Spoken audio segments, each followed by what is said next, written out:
All right, well, we're coming towards the end, but what I always ask guests for before we let them go is their three top tips. So I think in this situation, probably the question to ask is the three top tips for people in terms of planning aged care.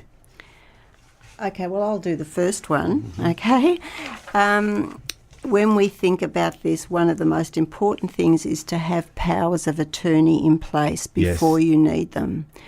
Because if you don't have them in place before you need them, it can be really time-consuming and tedious to get them. Nobody wants to go to VCAT and to get a court order. So, I mean, that's things that you can put in place at any stage. Yep. Number two? Well, I think the biggest issue, as we discussed it before, is to be prepared. Now, it may be that people say, but we're nowhere near it. It may be, 10 years away.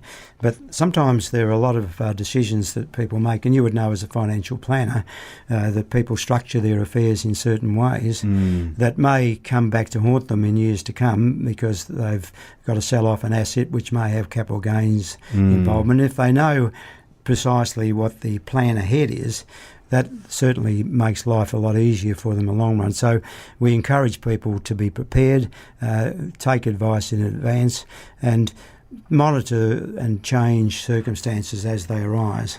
Yep. Number three? And probably the last one is the importance of talking to your family about what you want for yourself, so that when the time comes, they know very clearly what your preferences are. Because if they don't, it really adds to the anxiety and the stress for everybody.